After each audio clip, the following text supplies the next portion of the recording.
अस्सलाम वालेकुम। उम्मीद है कि आप सब खैरियत से होंगे।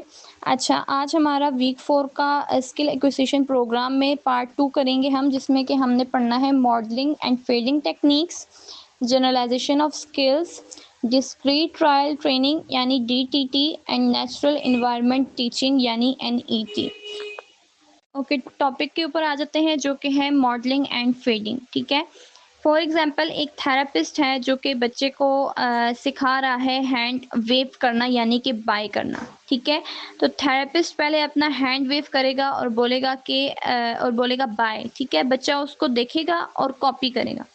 कुछ दिन बाद थेरेपिस्ट वो एक्शन दिखाना स्टॉप कर देगा और बच्चा जो है इंडिपेंडेंटली हैंड वेव करेगा जब भी जाएगा, उसको लीव करेगा या जो भी। ठीक है।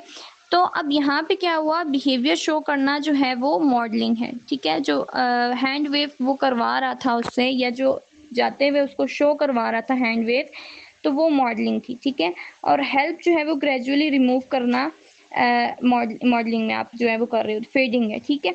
आप फिर क्या करते हैं, हम लोग पिछले क्लासेस में फेडिंग के बारे में पढ़ चुके हैं। आज हम मज़ीद थोड़ी सी उसके टाइप्स पढ़ेंगे। ठीक है।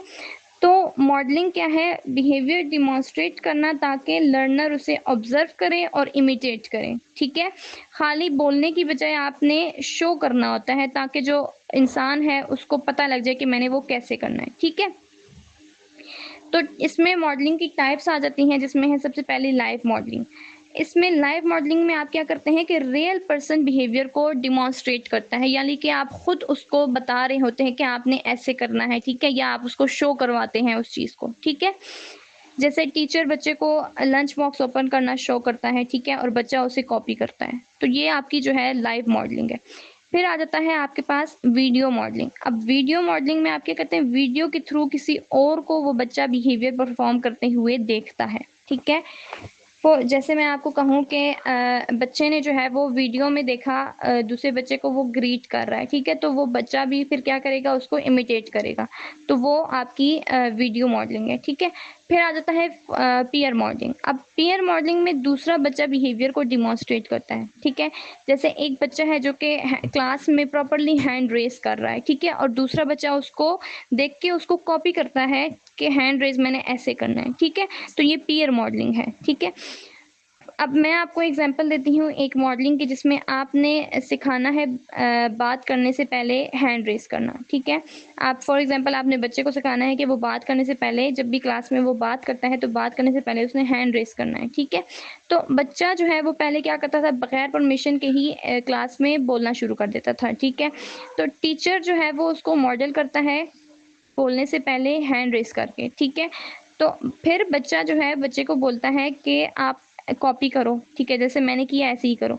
बच्चा वो इमिटेट करता है और उससे जो है वो प्रेस किया जाता है उसके लिए। तो कुछ दिन ऐसा करने के बाद क्या होगा कि बच्चा जब भी बोलेगा तो बोलने से पहले वो अपना हैंड रेस करेगा। ठीक है।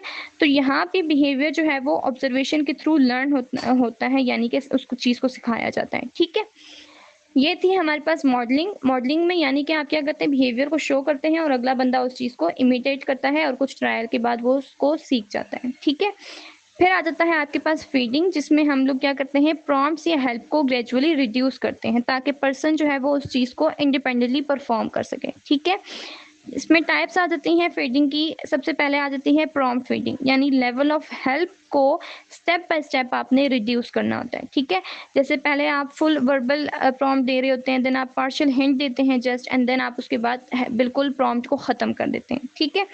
फिर आ जाता है आपके पास टाइम डिले फीडिंग, यानी हेल्प करने से पहले ज़्यादा टाइम देना। ठीक है। जैसे टीचर पहले बच्चे को का 2 सेकंड वेट करता था बोलने का, फिर 5 सेकंड, उसके बाद जो है वो कोई उसको हेल्प नहीं प्रोवाइड करेगा। ठीक है। फिर आ जाता है आपके पास स्टिमुलस फीडिंग, यानी आहिस्ता आहिस्ता आपने एक्स्ट्रा क्यूज़ को रिमूव करना होता है। जैसे पहले आप ब्राइटली कलर्ड इंस्ट्रक्शन कार्ड उसके लिए यूज़ करते थे बच्चे के लिए, देन आप क्या करेंगे, अब जस्ट नॉर्मल टेक्स्ट आप यूज़ करेंगे। ठीक है। यानी कि वो ब्राइटली कलर्ड चीज़ें जो है वो आप उसको फेड कर देंगे। ठीक है। अब हम देखते हैं एक एग्जाम्पल फेडिंग की, जिसमें आपने बच्चे को शूज़ वेयर करना सिखाना है। ठीक है। अब फर्स्ट पे क्या करेंगे आप, बच्चे को आप खुद करके दिखाएंगे, यानी कि मॉडलिंग करेंगे। ठीक है।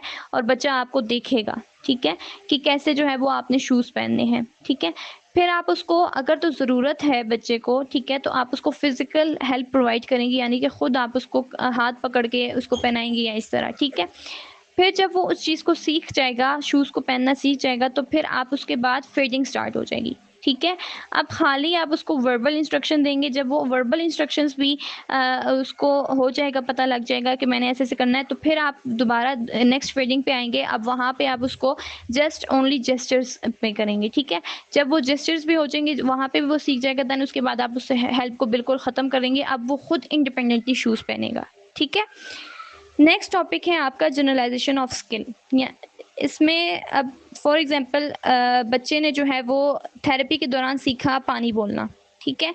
तो जब भी थेरेपिस्ट उसको बोलता था तो वो पानी का बोलने का, तो वो पानी बोलता था, ठीक है। लेकिन क्या हुआ कि जब उसने पानी बोलना सीख लिया, तो अब वो घर पे जो है वो पानी बोलना शुरू कर देता है, स्कूल में भी पानी बोलना शुरू कर देता है, और डिफरेंट लोगों के साथ भी जो है वो वर्ड पानी बोलना शुरू कर देता है बगैर किसी के कहे, ठीक है। तो जब वो डिफरेंट जगहों पे, डिफरेंट सेटिंग्स में, डिफरेंट लोगों के साथ उसी स्किल को यूज़ करना शुरू कर दे, तो उसको आप कहते हैं जनरलाइजेशन ऑफ स्किल, ठीक है। तो जनरलाइजेशन क्या है?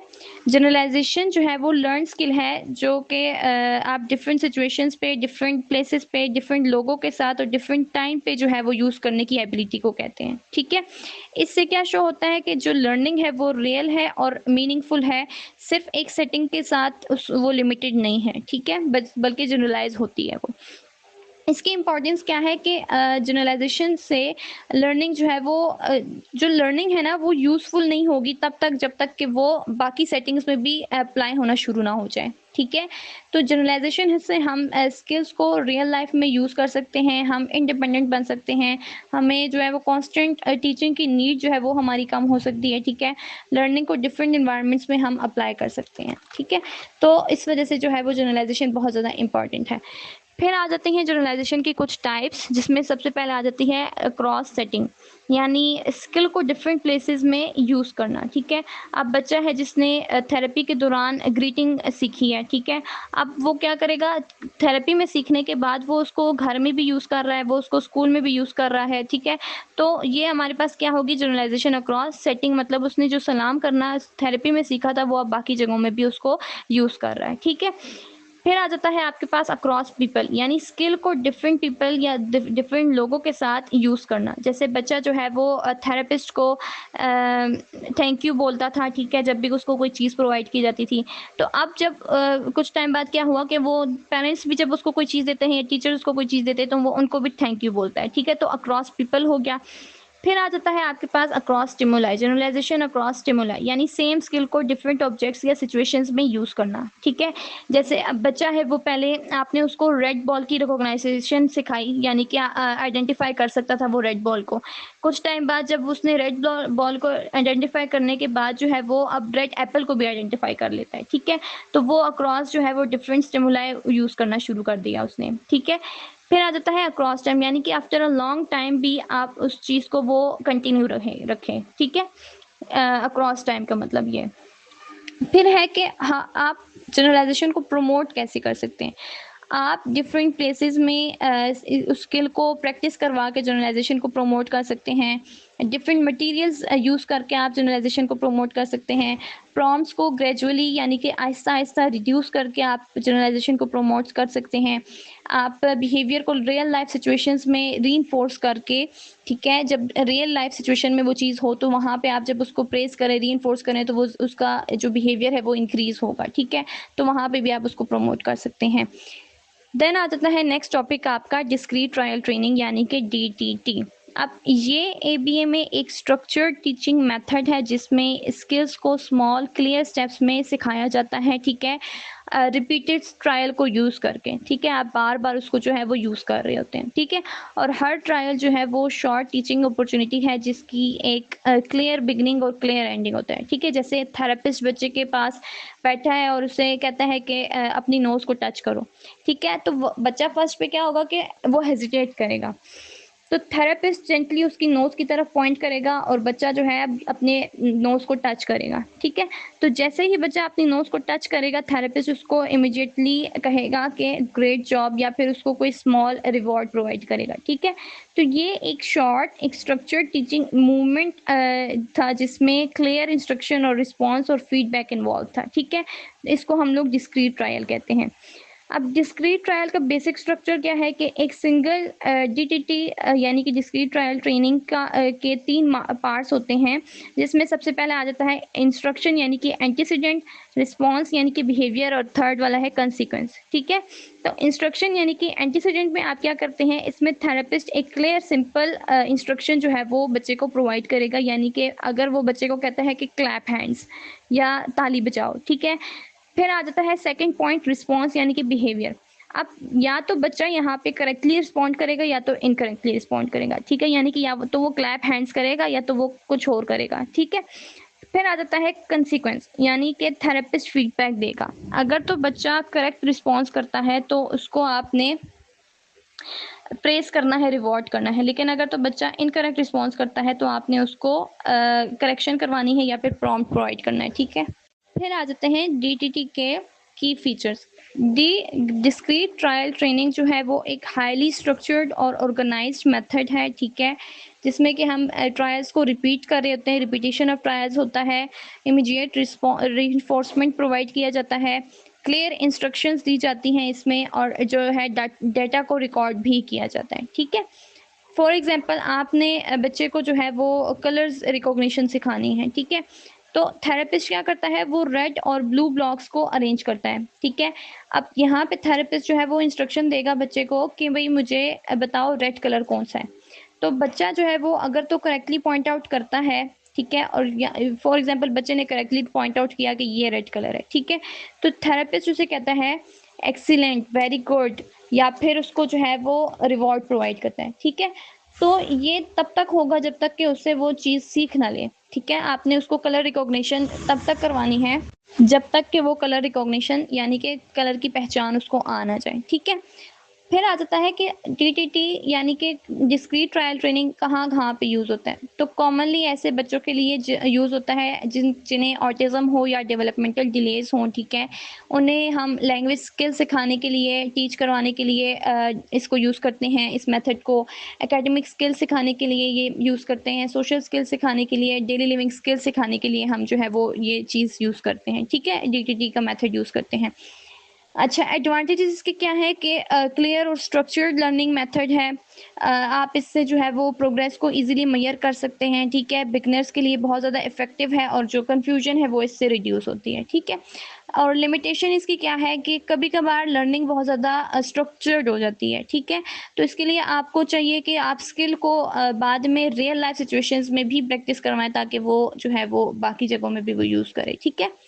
फिर आ जाता है आपके पास last topic natural environment teaching, NET, ठीक है? तो एनईटी भी एबीए का एक मेथड है जिसमें कि स्किल्स को रियल लाइफ सेटिंग्स में सिखाया जाता है, ठीक है? एक लर्नर को, एक सीखने वाले को उसके इंटरेस्ट और डेली एक्टिविटीज़ को यूज़ करके, ठीक है? अनलाइक स्ट्रक्चर्ड टीचिंग जो एनईटी है वो फ्लेक्सिबल है, नेचुरल है और चाइल्ड लेड है, यानी कि आप जो है वो चाइल्ड के लाइक्स के ऊपर जो है काम कर रहे होते हैं, ठीक है? जो उसको जो चीज़ पसंद है आप उसको फॉलो कर रहे होते हैं। अच्छा, जैसे एक बच्चा है जो कि एक कार के साथ यानी कि गाड़ी के साथ खेल रहा है, ठीक है?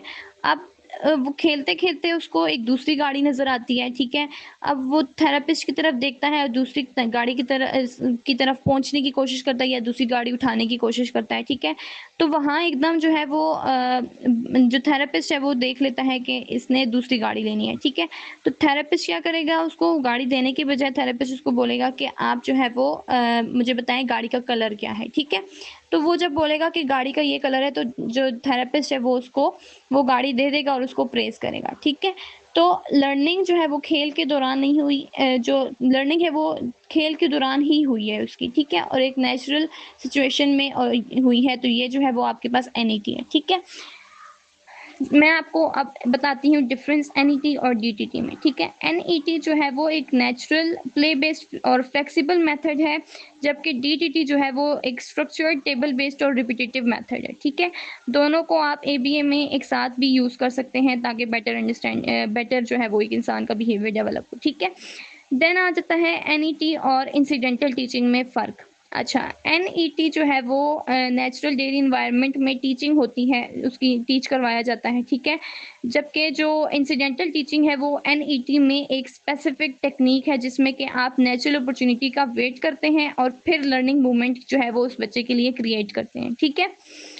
अब एनईटी में क्या होता है कि जो आप बच्चे चाइल्ड लेड है, यानी कि बच्चे को आप जो है जो चीज़ पसंद है आप उसको फॉलो कर रहे होते हैं, ठीक है? जबकि इंसिडेंटल में बच्चा इनिशिएट करता है और आप उसके लिए जो है वो उस लर्निंग एनवायरनमेंट को एक्सपेंड करते हैं, ठीक है? एनईटी में बच्चे के interest plus real life situation पे बेस करता है, ठीक है?